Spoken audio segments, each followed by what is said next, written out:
சலோமி வணக்கம். கொரோனாவினுடைய கோர தாண்டம் 2019 இறுதியில் பரவ தொடங்கியது. 2020 என அடுத்தடுத்து 2 அலைகள் உருவாகி மிகப்பெரிய பாதிப்பை தமிழகம் மட்டுமல்லாமல் இந்தியா உலகம் முழுக்க இந்த கொரோனாவின் தாக்கம் என்பது மிக அதிகமாக தாக்கத்தை ஏற்படுத்தியது. இந்நிலையில் படிப்படியாக இந்த கொரோனாவின் தாக்கம் என்பது குறைந்து வந்த நிலையில் அதற்கு பிறகு கொரோனாவின் தாக்கம் முழுவதுமாக அடங்கியிருப்பதாகவும் அதற்கு ஏற்ற வகையில் பல்வேறு முன்னெச்சரிக்கை நடவடிக்கைகள் எல்லாம் மேற்கொள்ளப்பட்டு சுகாதாரத்துறை பல்வேறு நடவடிக்கைகளை மேற்கொண்டார்கள். இதற்கு பயனாக கொரோனாவின் தாக்கம் என்பது கட்டுக்குள் கொண்டு வரப்பட்டது. இருந்தாலும் கூட அவ்வப்போது இந்த கொரோனா வைரஸ் என்பது உருமாற்றம் அடைந்து பல்வேறு வேரியண்டுகளாக பிரிந்து அவ்வப்போது சில தாக்கத்தை ஏற்படுத்தி வந்தன. அதனுடைய தொடர்ச்சியாக JN.1 என்ற உருமாறிய கொரோனா வைரஸுடைய தாக்கம் கணிசமாக உயர்ந்து கொண்டே வருகின்றது. குறிப்பாக இது இந்தியாவின் கோவா உள்ளிட்ட பல்வேறு மாநிலங்களும், கேரளா, நம்முடைய அண்டை மாநிலமான கேரளாவிலும் இதனுடைய தாக்கம் அதிகமாக உள்ளது. தமிழகத்திலும் கூட சமீபத்தில் கொரோனாவினுடைய எண்ணிக்கை அதிகமானாலும் கூட அதில் குறிப்பாக இந்த உருமாறிய வைரஸான JN.1 தாக்கம் என்பது கணிசமாக, அதாவது 4 பேர் பாதிக்கப்பட்டிருப்பதாக கூட தெரிவிக்கப்பட்டது. இந்த JN.1 உருமாறிய கொரோனா வைரஸுடைய வீரியம் என்பது மிகப்பெரிய அளவிலான பாதிப்பு ஏற்படுத்தாது என்றாலும் கூட தொடர்ந்து ஒரு 4-5 நாட்களுக்கு தொடர் சிகிச்சைகள் ஓய்வெடுத்தாலே அது ஓரளவுக்கு பூர்ணமாக குணமடையும் என்று மருத்துவர்கள் தெரிவித்திருந்தார்கள். இருந்தாலும் கூட இந்த JN.1 உருமாறிய கொரோனா வைரஸுடைய தாக்கம் பரவல் எண்ணிக்கை என்பது கணிசமாக உயர்ந்து கொண்டே வருகின்றது. அதை கட்டுப்படுத்த பல்வேறு நடவடிக்கைகள் சுகாதாரத்துறை சார்பாக மேற்கொள்ளப்பட்டு வருகிறது. குறிப்பாக உலக சுகாதார நிறுவனம் கூட மாநிலங்களுக்கு பல்வேறு அறிவுறுத்தல்களை வழங்கியிருக்கிறார்கள்.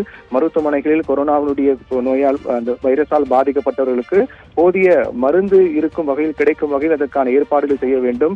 வெண்டிலேட்டர் உள்ளிட்ட அனைத்து விதமான மருத்துவ கட்டமைப்புகளையும் தற்போது இருப்பு வைத்துக் கொள்ள வேண்டும் உள்ளிட்ட பல்வேறு அறிவுறுத்தல்களை WHO என்று சொல்லக்கூடிய உலக சுகாதார நிறுவனம் அறிவுறுத்தினார்கள். அதைத் தொடர்ந்து இந்த கொரோனாவின் தாக்கம் தமிழகத்திலும் கூட கணிசமாக உயர்ந்து கொண்டே வருகின்றது. நேற்றைய தினம் வரையிலும் கூட கிட்டத்தட்ட ஒரு 30க்கும் மேற்பட்டவர்கள் கொரோனாவால் பாதிக்கப்பட்டிருப்பதாக சுகாதாரத்துறை தெரிவித்தார்கள். இந்தியா முழுக்க எடுத்துக் கொண்டால் ஒரு 780 என்ற அளவில் கொரோனாவுடைய பாதிப்பு என்பது கணிசமாக உயர்ந்து கொண்டே வருவதாக தெரிவிக்கப்பட்டது. அதிலும் இந்த கொரோனாவின் பாதிப்பு இருந்தாலும் கூட அதிலும் குறிப்பாக தற்போது உருமாற்றம் அடைந்திருக்கக்கூடிய JN.1 வைரஸுடைய தாக்கமும் அதிகமாக இருக்கின்றது. இந்நிலையில் அந்த பரிசோதனை அதிகரிக்கத்தான் தற்போது முடிவெடுத்திருக்கிறார்கள். அதாவது தமிழகத்தை பொறுத்தவரையில் நேற்றைய தினத்தில் ஒரு 380 பேருக்கு பரிசோதனைகள் மேற்கொள்ளப்பட்டது. அதில் 30 பேருக்கு இந்த கொரோனா வைரஸுடைய பாதிப்பு இருப்பது கண்டறியப்பட்டது. இந்தியாவில் கூட ஒரு 780 பேர் பாதிக்கப்பட்டிருக்கிறார்கள் கொரோனாவால். ஆனால் அது பரிசோதனை எண்ணிக்கை என்பது ஒரு 3000, 4000, 5000 என்ற அளவில் தான் உள்ளது. அந்த குறைவான எண்ணிக்கையில் பரிசோதனைகள் மேற்கொள்ளப்படக்கூடிய காரணம்தான் பாதிப்புடைய எண்ணிக்கையும் குறைவாக இருப்பதாக தெரிவிக்கப்பட்டு வருகிறது. அதன் காரணமாக இந்த பாதிப்பு எண்ணிக்கையின் உண்மையான நிலவரம் என்ன என்பதை கண்டறிய பரிசோதனை எண்ணிக்கை அதிகரிக்க வேண்டும். நேற்றைய தினம் பொறுத்தவரையில் தமிழகத்தில் ஒரு 300 பேருக்கு கொரோனா பரிசோதனை மேற்கொள்ளப்பட்டது. அதில் 30 பேர் பாதிக்கப்பட்டிருப்பதாக தெரிவித்தார்கள். அந்த பரிசோதனை எண்ணிக்கை என்பது 300 என்பது 1000, 2000 அதிகரிக்க வேண்டும். ஒட்டுமொத்தமாக இந்தியா முழுக்க அந்த பரிசோதனை எண்ணிக்கை அதிகரித்தால் மட்டும்தான் இந்த கொரோனாவினுடைய தாக்கம் சமீபத்தில் எந்த அளவுக்கு பரவிருக்கிறது என்பது என்ற முழுமையான தகவல் நமக்கு தெரியவரும். இந்நிலையில் அதற்கேற்ற வகையில் தான் அந்த பரிசோதனை எண்ணிக்கை அதிகரிக்க சுகாதாரத்துறை முடிவு செய்திருக்கிறார்கள். இனி வரக்கூடிய நாட்களில் லேசான காய்ச்சலோ, சளி, இருமல் உள்ளிட்ட ஏதேனும் பிரச்சனை ஏற்பட்டால் மருத்துவமனைகளுக்கு உடனடியாக செல்ல வேண்டும் என்றும், அவ்வாறு வரக்கூடிய நோயாளிகளுக்கு உடனடியாக கொரோனா பரிசோதனை மேற்கொள்ளப்பட வேண்டும் என்றும் அறிவுறுத்தப்பட்டிருக்கிறது.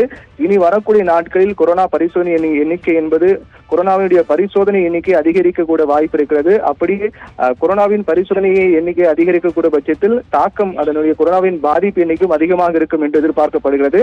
ஏற்கனவே மருத்துவமனைகளில் இந்த கொரோனாவால் பாதிக்கப்பட்டவர்களுக்கு தனி வார்டுகள், அவர்களுக்கு தேவையான மருந்துகள் உள்ளிட்ட அனைத்தும் தயாராக இருப்பதாக தெரிவிக்கப்பட்டாலும் கூட கொரோனா பரிசோதனை எண்ணிக்கை அதிகரிக்க தற்போது திட்டமிட்டிருக்கிறார்கள்.